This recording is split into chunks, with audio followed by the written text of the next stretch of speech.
Boker Tov, Rabbi Prague. Good morning, Rabbi. Good morning, Larry. Good morning.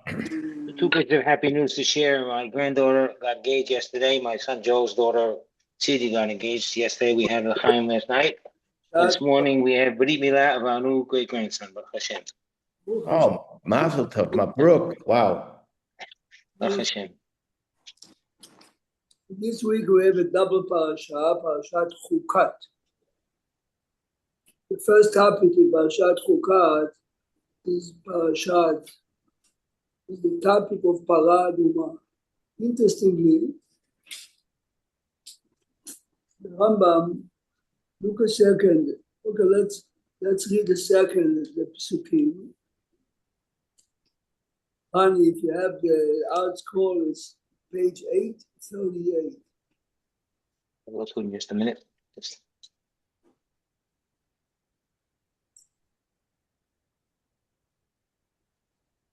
I'm sorry, what page, Rabbi? 8 what? 838. 838, okay.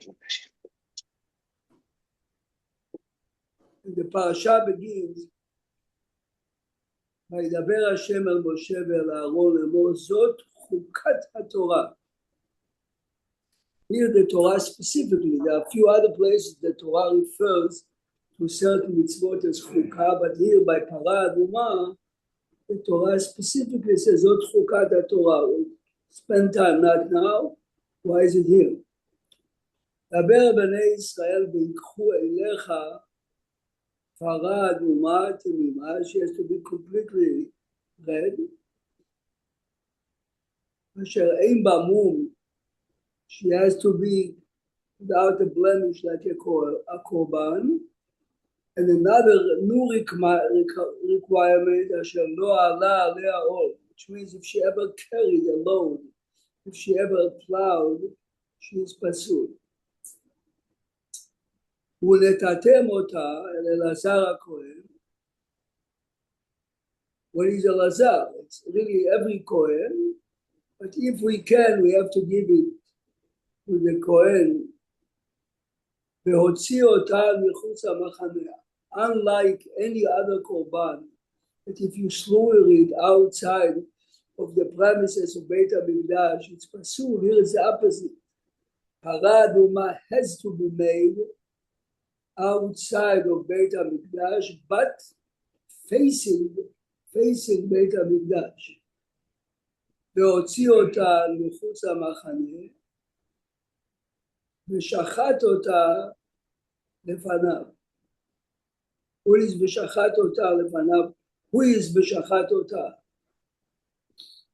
The same as any other korban can be slaughtered, even if the shochet is not a Kohen, so is Para Aduma.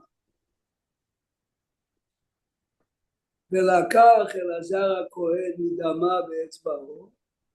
After she is slaughtered, the Kohen in charge dips his finger in the blood, והזן he sprinkles, and נוכח פני אוהל מועד, which means the slaughtering has to be facing the Beit HaMikdash 7 פעמים. Then, ושרף את הפרה לעיניו. The entire para, the cow, the red heifer has to be burned.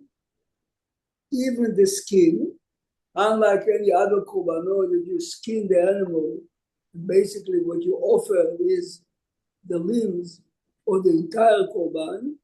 Here everything has to be burned. At ora, at besara, at dama, the entire cow. ולקח הכהן עץ ארז, then while the para is burning, the Kohen has to take 3 items that are being used in other places also: a cedar tree, hyssop, and a piece of wool covered with shalit olad, והשליך על תוך שרפת הפרה, and then you gather the ashes. Those ashes are placed in 3 places. one was designated for everyone that is Tameh, which was near an area where regular people can come. One is for the Kohanim,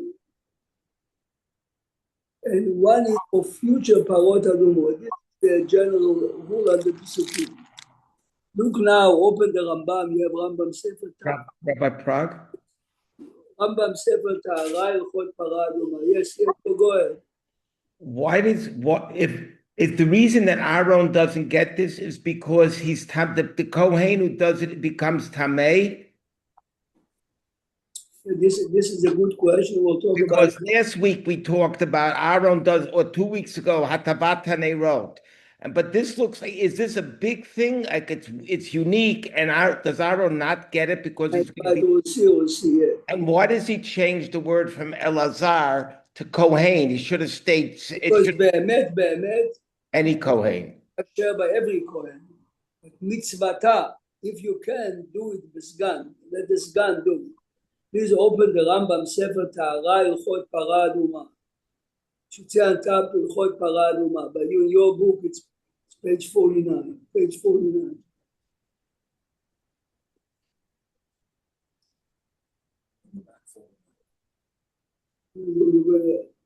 That's 49? No, not yet. Which book is there? We have the black one or the brown one?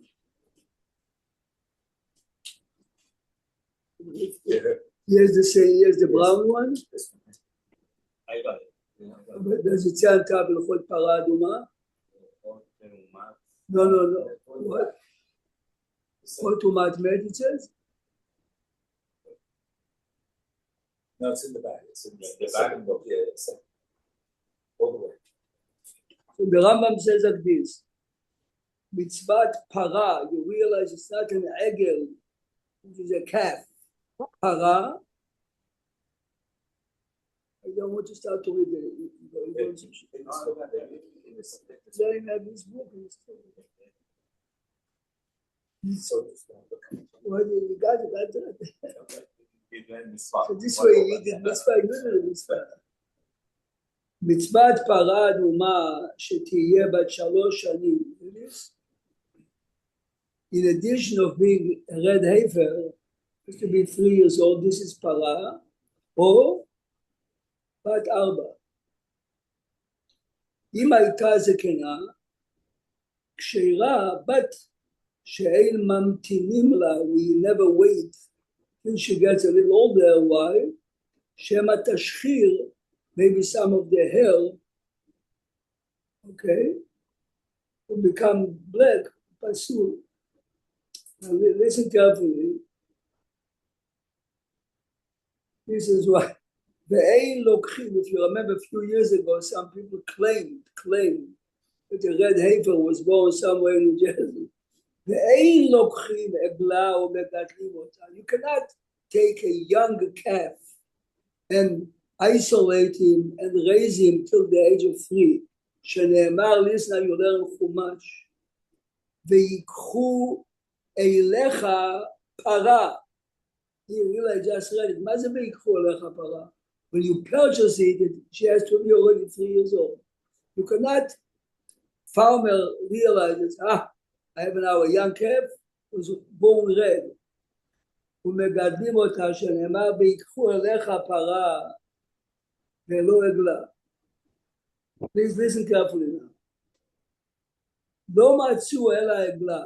What happened if we have only a young one? פוסקים עליה דמים. We decide on the price. ותהיה אצל בעליה עד, you understand? When we get it, she has to be a para. So if we see a farmer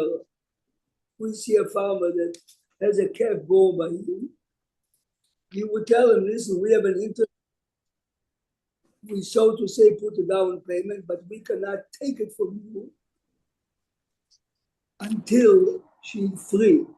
If we read the pasuk Beikhu Elecha, when we as a community take it, okay? Rambam continues, זה שנאמר בתורה תמימה, תמימת הדמימות, she's completely red.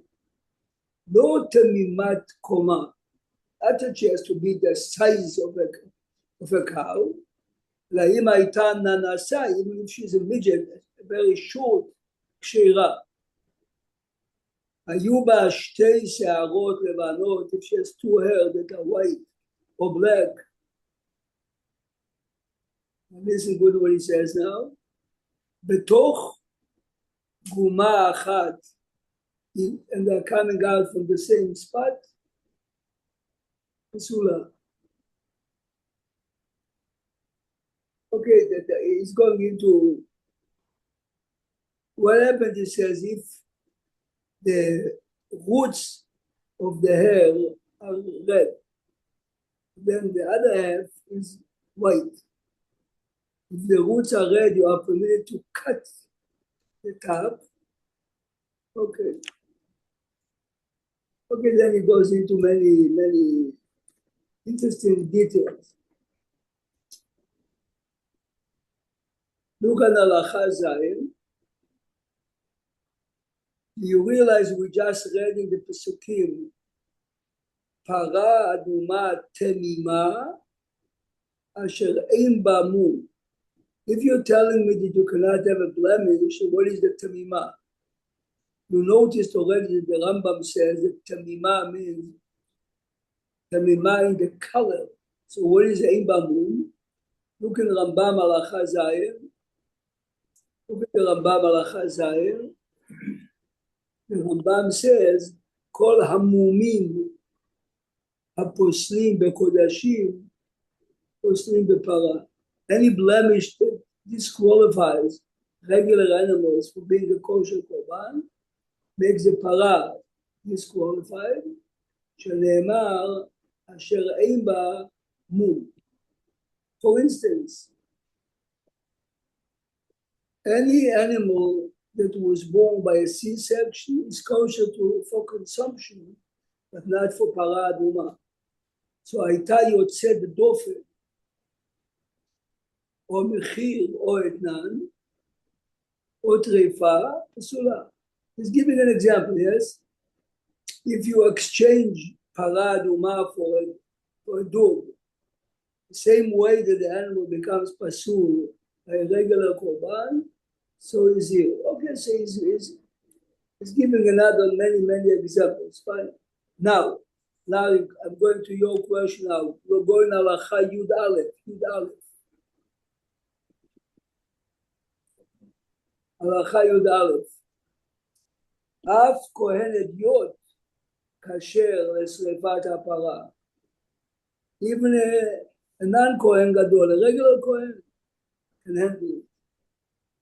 שנאמר ונתתם אותה אל אלעזר הכהן, ועדיין הארון היה קיים. Elazar is the son of Aaron. The father, who is Aaron HaKohen, is still alive. So why does it say El Elazar? Teach us that even a regular Kohen, not Kohen Gadol, is also kosher. It says, מפי השמועה למדו, חכמים ומקבל, זו נעשית באלעזר. ושאר כל הפרות, בין בכהן גדול, בין בכהן גדול. The first one was done by Elazar. Elazar is supervising it. The rest can be done by any Kohen. Now, how many parot adumot, Rani, did they have in totality? Look a second, something interesting. It was very rare, right? It was very rare. Right. So the Rambam is telling us, look now in Perek Gimal, go ahead, 2 pages, Perek Gimal, Halacha Dalet. But when you said the first one, was it the inauguration, the first ever, or is it, or whenever you have a series? Well, It's always there. The first one is Elazar. First Parah Adumah was done on Bet Benisan. The Mishkan was inaugurated in Aleph Nisan, and by the next day already they made the first Parah Adumah. So what we read here, Rani, is the first one, yes. But if they wanted to make one, say 2 weeks later, we had opportunity to do it again, would it be Elazar gets the first if there's more than one? Or just what he did the first time ever, that's it? Parah Adumah was done over 1,000 years later. Ah. It's not that we are looking to collect. You look at the Rambam. Halacha Daled, the second line. Ushlosha chalakim hayu cholkim et kol efra. After the parah was burned, they divided the ashes to three. Echad nitan bachil, echad behar hamishcha, ואחד מתחלק לכל המשמרות. רבם says, זה שמתחלק לכל המשמרות, היו הכהנים מקדשים ממנו. Every year, before Yom Kippur, when we choose the Kohen that is going to perform the services for Yom Kippur, 7 days before Kippur, we have to sprinkle him. These ashes that were put away in the Chil was done just for that. זה שניתן בהר המשחה, היו ישראל מזין ממנו. You have to realize, if you live in Tzfat,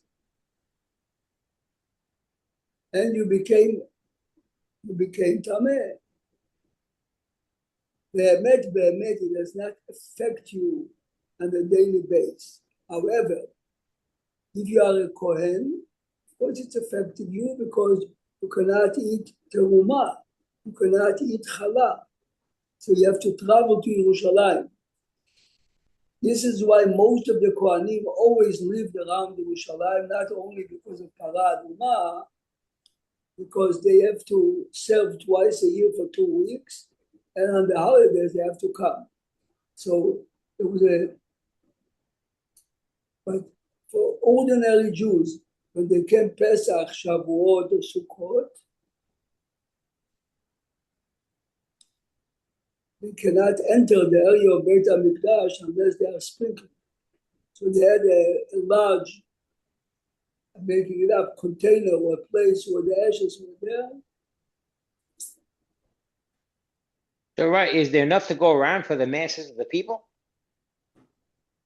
See, your question is based on an assumption that there are loads of the ashes. You don't need too much ashes, and yes, and the amount of water that you sprinkle. It's a good question. Now, I worry about supply. I mean, if you can't find the Parah Adumah, it's very rare. And then you have the process is complicated, and then people use it. What do you do after 4, 5, 6, 7, 10 years? What happens? I just told you that the second parah was made over 1,000 years. That's what I think. So how do they manage between listen to the first Rambam. Listen. The Teisha Parot Adumot, 9 נעשו, מי שנצטוו במצווה זו, until the second temple was destroyed. Wow. So let's calculate. Where are you reading, Rabbi Prav? I'm reading the Rambam in Perek Gimal Halacha Daled at the end. Thank you. Perek Gimal Halacha Daled, Perek Gimal Halacha Daled. ב9 פרות אדומות נעשו ושנצטוו. So remember, the Mishkan was inaugurated in the beginning of the second year of the temple of the Mishkan.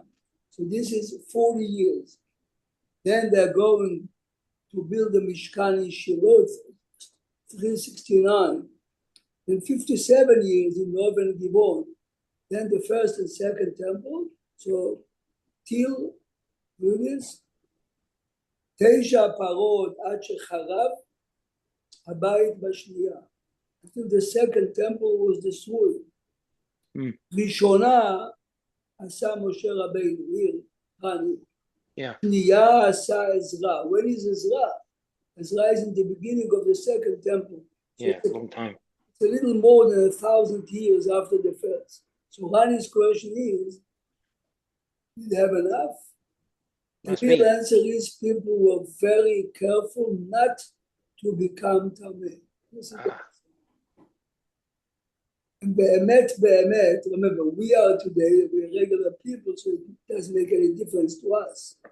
But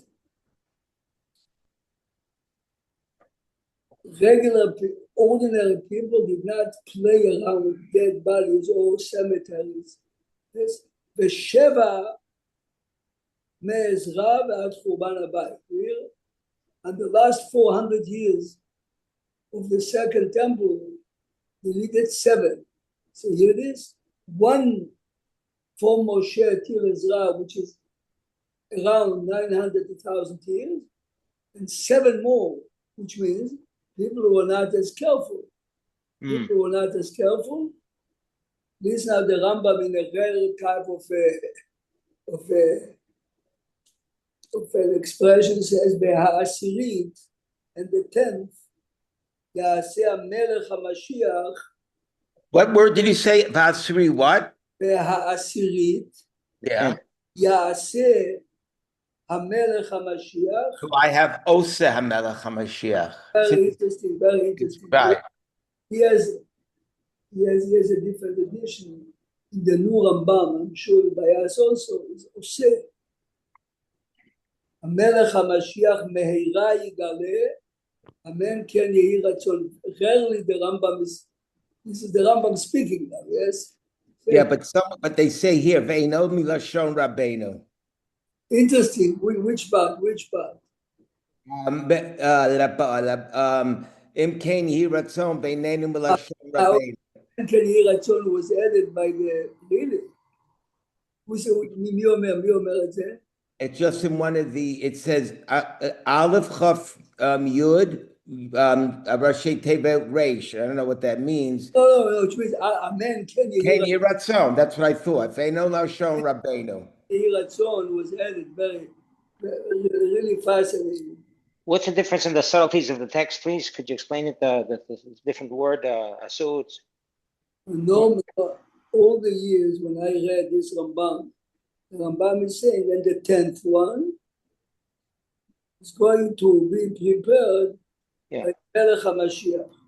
Now, Bayas, it says, Mehira Yigaleh. The Rambam, so to say, says, I pray, I wish it would appear soon. And then he has, Amen, Ken Yehi Ratzon. So Larry says that this part was added by those who printed the Rambam. Give me half a second. I think Lubavitch put it in, Rabbi Pratt. Very interesting. Let me see.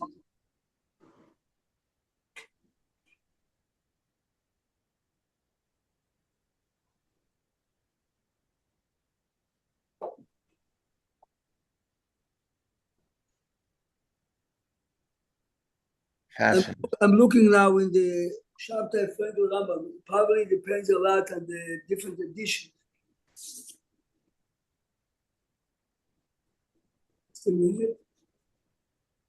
I could find it in all the other ones if I wanted to. They did the job for us here.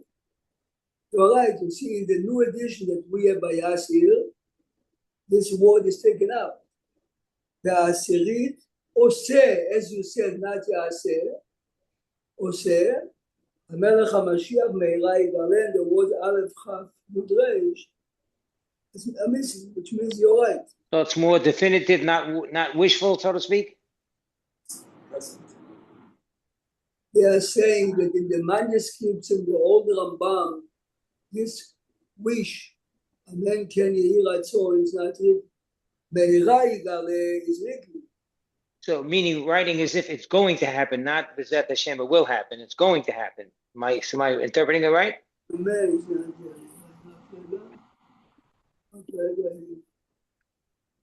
What's that? Perek V halacha. What, Rabbi Prague? I'm looking it up. It's פרק ד', פרק ג' הלכה ד'. Gimel Dal. Hold on a second. Gimel Dal. Let's see all the different. Larry has access to all the old manuscripts of the Rambam. Wow. Is it online? What? It's online, the manuscript? Yeah, it's called Friedberg. It's free. Greenberg is a wealthy guy from Toronto. He has the original manuscripts of the Rambam. He spent a fortune to collect them. So Larry, these are like photocopies of the manuscripts, or they're reprinted of the text that was in those manuscripts? What they did is they line it up, Ronnie, and all the different manuscripts, and then they bolded or put red where they differ. And it's very easy to get it, and it's free. It's called Friedberg Jewish Manuscript Society, and it's online, and it clicks it. Right. It's really amazing. This guy, Dov Friedberg, many years ago, this became his hobby. Now he really is helping us to. Amazing. He has it with the Gemara too. I mean, this is, some people knew this in their head, and now we got lazy and we have it on a computer. I mean, you imagine people knew this. Yeah. I mean, it's fascinating. Mind-boggling, yes. Yeah. And I give you עוד דבר מאוד מעניין. The Rambam never uses ראשי תיבות. By me, when it's written, Amen, Ken Yehi Ratzon, it's written Aleph, Chaf, Yud, Reish. This by itself is a sign that the Rambam didn't do it. הוא לא כותב, אין ראשי תיבות אצלו. פה הוא כתב על ראשי תיבות. Now, I'm going to show you some very interesting stuff. Which tomorrow is the Yortzeit of the Orach Chaim. So we'll learn a piece from the Orach Chaim in the book. But the day after tomorrow we'll continue. But look now a second. The Rambam is saying that very important machloket that we. Rabbi Prague? Yes. When you read the Parsha and you see V'yichu Elecha, does that is it a strange, is it sort of like Ulakachtem Lachem B'yichu? And the Gemara says, yeah, that's what I'm looking for. The first para is named after Moshe Rabbeinu. V'yichu Elecha, para aduma. מה זה ויקחו אליך? This is not to do with Moshe. And you said before that kicha, it has to be bought. Is that from Lashon? Yes, and the money peikhu is Lashon Rabin, and kicha, the money has to come from Trumat Alishka. The Machzita. You ever think about it? Who is paying for fixing the Bet HaMikdash? Right? Who is paying for changing the Kelim? This is called Trumat HaLishka. So me and you are giving Machatzita shekel every year for the daily korbanot. Once in 100 years, once in 500 years, there's a paraduma. If there was a need to buy a new one, yes. Now, when the Rambam is moving, after he moves away from here. Is there other discussions in the Torah, Rabbi Prague, about in Tanakh, would they use the paraduma or ephah? Yeah. In other words, it's so special and so unique. Are there other places where someone became Tamei Lenefesh? Why did we have a tam? It was pashut. Everyone that was. I'm using an example of. Let's say David HaMelech went to a war, yes? Every time he came back from the war, he had to be sprinkled. Oh, okay, you're asking a good question. I just remember. Okay, good. So look a second in Parashat Mas'ei. Look in Sefer Bamidbar. Rani, Sefer Bamidbar at the end. When the Jewish people came from the war against Midian, yes? Look a second. Look a second. Look on page 904.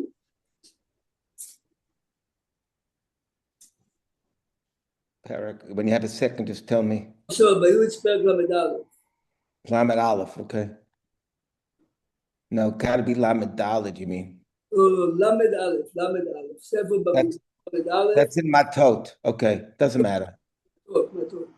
And they are coming back from fighting Uh-huh. Iran and they killed everyone. Yes, listen carefully. פסוק י"ג, ויצאו משה ואלעזר הכהן וכל נשיאי העדה לקראתם אל מחוץ למחנה. Remember, they are מחוץ למחנה. Fine. Listen up.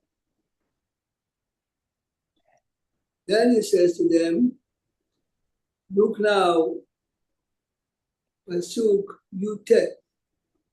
Larry, if you have it, פרק ג' ל"א י"ט, Rani by you, it's page 906. Ve'atem he's talking to the soldiers. Chanu michutz ha'machane shivat yamim kol oreg nefesh. Anyone that killed, yes, we call nogea bechalal. Anyone that touched one of the dead bodies, titchatu here. Now, the only place before us, תתחטאו, we have to be sprinkled, ביום השלישי וביום השביעי. Here it is. And we are going to discuss Bezrat Hashem on Wednesday if is only a Jewish body making you tameh or a non-Jewish body. We are going to see the Rambam. The Rambam is quoting this Pesukim that we just read as a proof that if you touch the body of a non-Jewish man, you're becoming tameh also, because Moshe is telling them you have to stay 7 days outside and you have to be sprinkled at the. Now, if you go back to our parasha second, the Parashat Chukat,